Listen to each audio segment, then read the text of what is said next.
Craig Brain is not your brain or my brain. Love it or hate it or something in between. Welcome to the squishy alien middle inside of this dude's skull. Take a peek. Take a peek.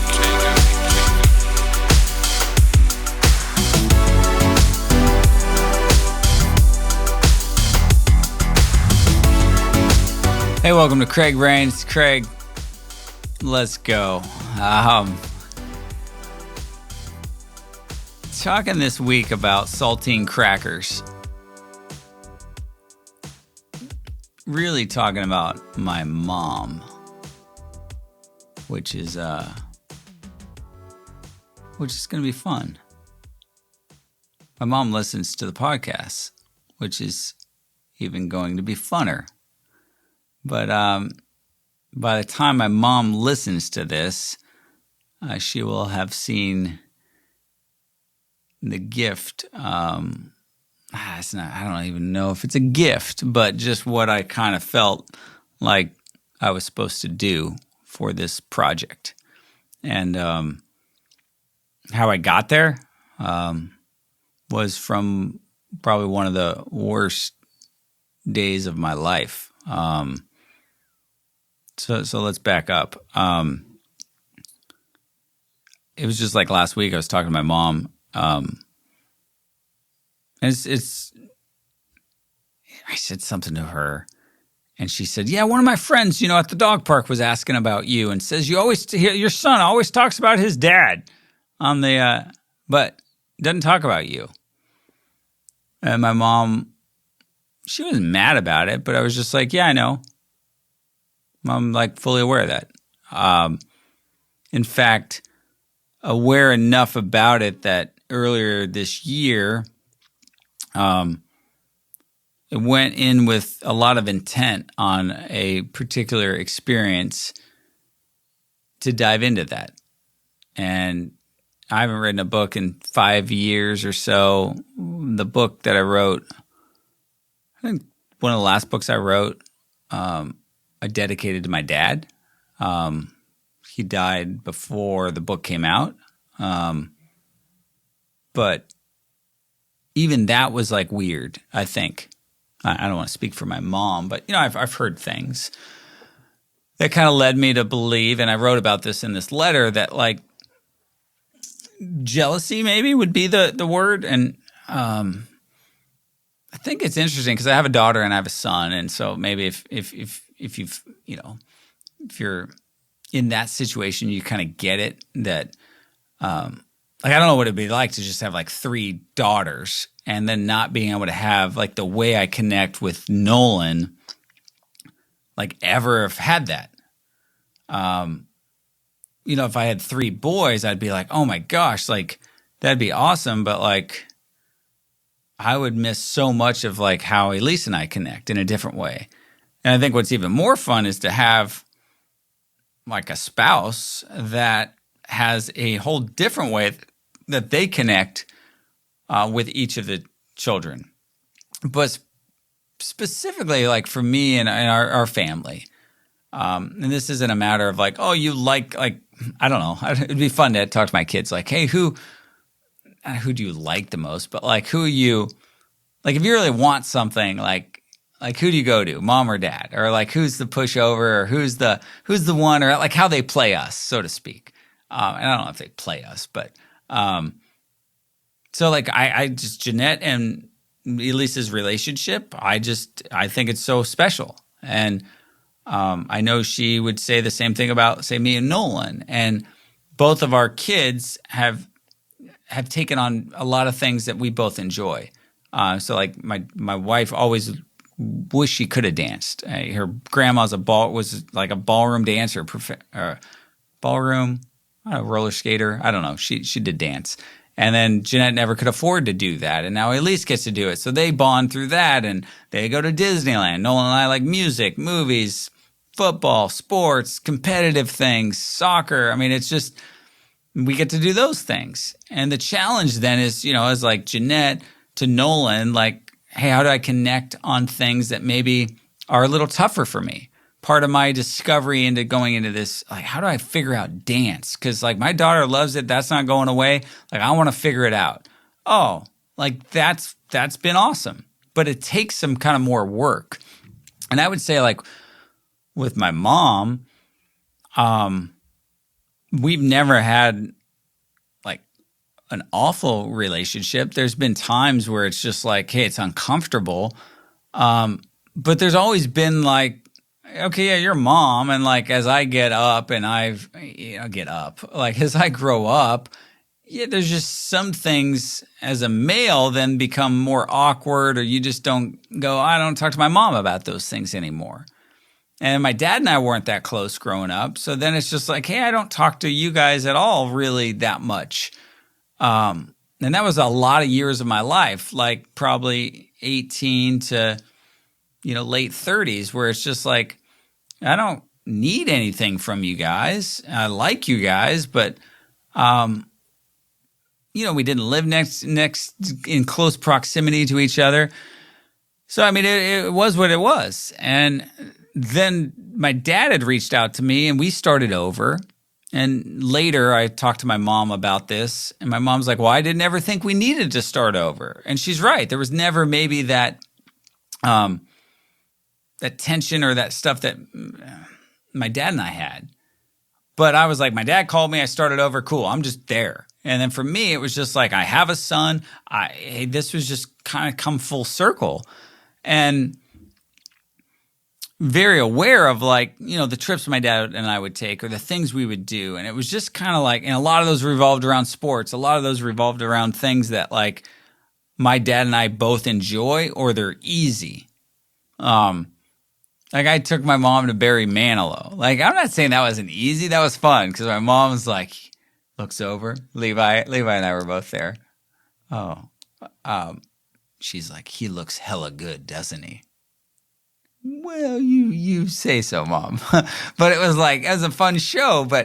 And my mom would be up to do anything probably if I invite her. But yeah, it's not going to take my mom to Green Bay Packer game and go watch the game. Like, it's just, I don't know. And so my dad and I think I remember when that was starting, and that was years ago, my dad would never get on the computer, never check email or any of that. So I'd be like, Mom, check your email. I sent Dad his flights. And it would be like, where are you going this weekend? And it was like, instead of me doing what I thought was a good thing and my dad doing a good thing to actually have a relationship way too late in life, it was like, well, does Mom want to come? But you and Mom aren't even on good terms. So then it was like, that's weird. Well, Mom, why don't you come?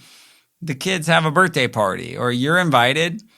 And we were living in Vegas for a season and she didn't like Vegas. So it was like, I'm not going to Vegas. And my dad's like, I like Vegas. I'll go to Vegas. So we worked through a lot of that stuff recently. Obviously after my dad passing, where I was just like, hey, Mom, like, I'm sorry. Like if I didn't, I guess I never put myself in my mom's shoes when I was so excited to be in a relationship with my dad. I didn't realize like all the things that we were doing and the pain that she was carrying from just the relationship with my dad to just the things that she was missing from me in my life. And so aware of it, we've talked through some of that stuff. But just like I would say, I went in with a lot of intent this year to go, how do I find more ways that I can connect with Elise around? Like that was like deep, like discovery work into that. And some fun things that have come from that. And it was at that same time where I was just like, what about my mom? And then it just kind of hit me. I was just like, there's nothing that I've written that has been on Craig Brain or in this book that is about my mom. And it kind of made me sad. And it was like in my spirit or just kind of gut, it was like, what do I have in there for her? And I came up empty. But it wasn't like because there was nothing. It was like, gosh, I haven't talked about that or I haven't written that or what do I think? And it was just, It's not an experience. It's not a trip. It's not a you called me and we apologized. And we've had some rad moments. Even when I talk about the How We Love thing that me and Jeanette did, my mom was there for one of those days of the intensive. And my mom was like, oh, I don't want to talk about that because it's like you're dealing with deep wounds as a kid. And then we ended up going there after lunch. And it was just like, hey, Mom, this stuff's all right. And that's when she kind of aired out that, hey, this is really hard, like when you were reconciling with your dad. And so as I thought through this a lot, I started just asking, I think, some more questions. And that main question for me was just like, yeah, I want to make sure that when I shut the door on this project, I've talked about my friends, I've talked about my family, I've talked about the changes, I've talked about the Lord, I've talked about drugs, medicine, however you want to name them. But I want to make sure I talk about my mom, not because anyone's forcing me to do so or she's calling going, what about me? Or my friend didn't hear me in the podcast. Because it's important. And so Levi and I, it was interesting just how this kind of works with our parents. Because I'm 43 years old and you're like, dude, I'm still have my mom and I care about that relationship. I'm a dad to a daughter and a son. And so you play all these different roles. But what was interesting was Levi did, I was going to say 5K. I think it was like a half marathon. Like what was it, Levi? I'm going to look. It was a good thing. It wasn't like an Ironman. I'm not like saying Levi couldn't do an Ironman. I'm saying this was like, he did a race. He did a jogathon. And so I didn't sponsor him on his jogathon, but at the end of his race, his wife actually was going to meet him at the finish line and give him some Kool-Aid or whatever you do at the end of a race, give him a hug. And she didn't make it there on time. He's that fast. I mean, or she's that, I don't know if she's that slow or he's that fast. I don't know. He didn't win, but she didn't make it. And his mom made it. And I don't know because it's not my story to tell, but we've talked a lot about it. And there was just that weirdness of like, I wasn't there for you as your wife. And here's mom again. And I just heard the story a different way because there's no like emotions or feelings involved in that for me other than, of course, your mom was there. Like your mom's there.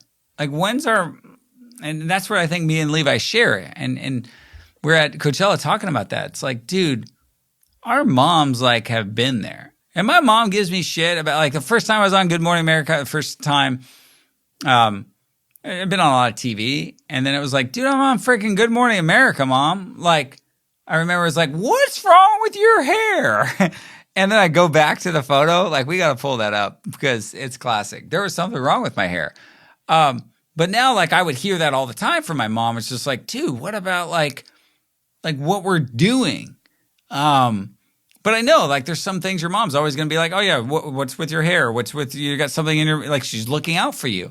But in the end, what I know about my mom, what I know about Levi's mom is like, man, when we're doing something, whether they vocalize it or not, like, man, they're here for us. And I know a lot of people maybe haven't had that experience with their parents or with their mom. And so I just felt like in this whole project, it was like something's going to come up along the way that I'm going to write about. And I'm doing this thing called breath work, which I don't know what some people watch my stuff and they're like, what's he doing now? Like I'm breathing. The reason why I did breath work is because in the sauna, I wanted to spend more time in there, slow down. And I don't know how to control my breath that much. So friends said, do breath work. I think I mentioned this before. And so in breath work, a lot of things come up when you're in just kind of this zone for an hour and different things kind of fly by and different things you kind of hold on to and think meditation on steroids, but I don't know what steroids. I don't do steroids. Obviously, look at me or know what those feel like. But so in breath work, at the end of it, Beth says, why don't you assume like the fetal position? And I was like, okay, so we did that. And then it kind of felt really nice. And we're sitting there and we're all in the fetal position. And we just sat there. And she goes, this is, and Beth has this like voice and there's music going on and ding, ding. And there's this, and she's like, this is where you were for 9 months in your mother's womb. Just sit here and just be okay. And I was like, okay. And it wasn't like crying, like, thank you, Mom. I just love you, miss you. It was just like, it wasn't lost on me, but it was like, it was fun to just sit there. And I was like, yeah. Funny how like 2 days later, I'm experiencing one of like probably the most painful things I've ever experienced ever in a bathroom that I felt like I was never going to get out of. And so a public bathroom, in a bathroom locked in a stall for 2 hours. I've never put my finger down my throat ever until this day, but it was just something just so awful that I just couldn't do it. And nothing came up. And so I just had to sit in this for a long time. And that was on a Friday morning. And on Wednesday afternoon at 4 is when I was in a fetal position. So within 48 hours, I found myself in the bathroom of a public restroom in a fetal position. And I was like, all I want is my mom to bring me some saltine crackers. And I remember I was thinking, like, how weird is this? I'm 43. Like, my Jeanette could come pick me. Like, my wife would do that. I could get the kids. I could get, like, anybody. I mean, Jeanette is pukophobic, so she'd probably just, like, slide them under the door. But, like, it was like, why do I want my mom? Like, what's wrong? Like, why do I need my mom? Like, I'm okay. Like, I don't need my mom. And she didn't come, and I didn't call her. But I sat there, and it was like, oh, my gosh. Just like Levi's mom was at the finish line for him. And I said, of course. It was like, of course. Like, how many times, like, late at night as a kid, something happens, you cry for mom. As a dad, I always wonder, like, why are you asking for dad? Because you're sleeping. You don't know. But it's like, dude, because I lived inside of you for 9 months. And there's something just comforting about your mom. Even at 43, I'm like, my mom would show up here if she could and bring me saltine crackers, and I'll be okay. And eventually kind of things passed, and it was one of those experiences I just came back to. And as I started to write this, there was just this like overwhelming sense of gratitude for my mom. Not because she called me and asked to start over one day, not because we went to a football game together, not for anything particular she's done for me or with me, but more about just who she is. And she's my mom. And it was like, that's just enough. And you've always been there. Whether it's to tell me I need a haircut or whether it's to, I mean, the other day I was sitting there, she's like, you showed up in my Apple News. And she's like, I said, oh, that's funny. She said, did you know this would make national news? And it was about the departure of my role at XXX Church and starting Christian Cannabis. And I said, yeah, I knew it would make national news. Like we hired actually some help to actually help us share that message because this is important. It was just one of those like, I don't know what's going through her head. I didn't ask her.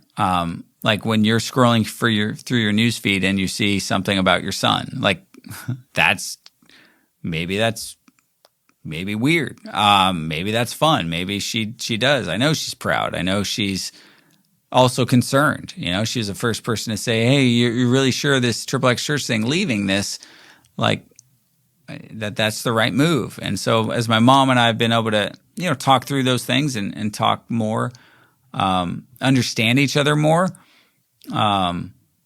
understand, like, I remember one day, it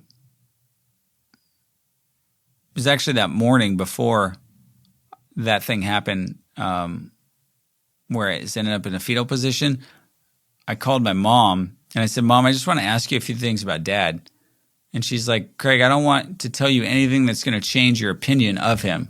I'm like, Mom, I know a lot of things that I think you don't know about Dad that I've actually never shared with you because I didn't want it to change your perspective of Dad. But she's like, well, I know a bunch of things too. And I was like, Mom, I can hear those because it's not going to change the fact that he's like my dad. I love him and he's not here. So it's not like he can defend himself or needs to. It's just, I want to hear from you, Mom, your perspective. Because I've heard a lot from Dad, and I know Dad's baggage and his junk and all that. But I never really thought about how all those things have affected you and some of the things you've been living with for years.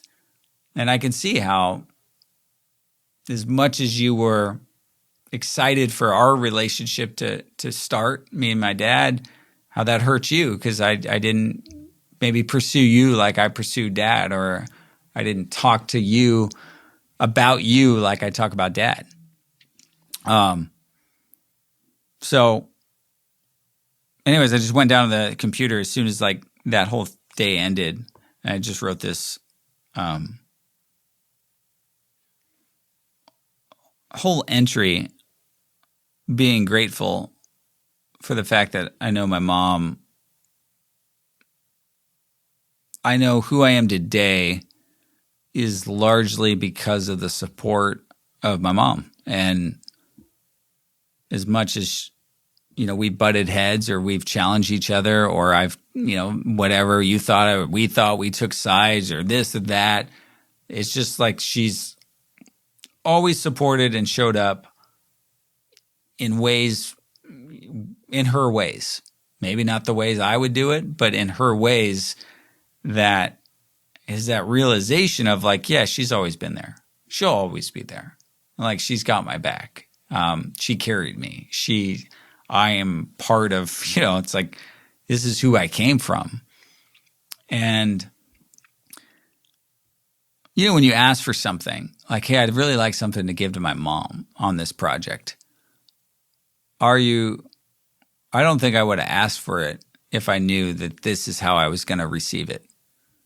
And I guess be careful what you ask for. But in the end, this, I didn't even think this article was enough. So as soon as I finished it, I told my wife, and then I think I told Levi, hey, I'm going to dedicate this whole project to my mom. And so then I was like, hey, she listens to the podcast. She'll listen to this. The book's not going to come out till after. I think I'm even going to change the name of the book. I don't even think it's going to be called Greg Brain, but I'm like, I'm going to just get whatever episode we're at, episode 36. So weeks before this now, when you're seeing it, because we got to edit it and we got to do all this stuff. And so right now I finished, because I have 40 episodes of this, so they're all done, and I'm getting it designed and going to write the dedication and send my mom a copy of the book before this, and then tell her to turn to page or chapter 36 and tell her, even before I heard her friends have already told her I don't talk about my mom, she can say, yeah, Mom, you can tell those ladies at the dog park to say, yeah, it's because he dedicated the whole project to me, because it wouldn't be where I'm at or who I am without her and my dad. But this one's for my mom. So thanks, Mom. Thank God today I don't need any saltine crackers, because I never want to revisit that day. But I'm grateful for what came.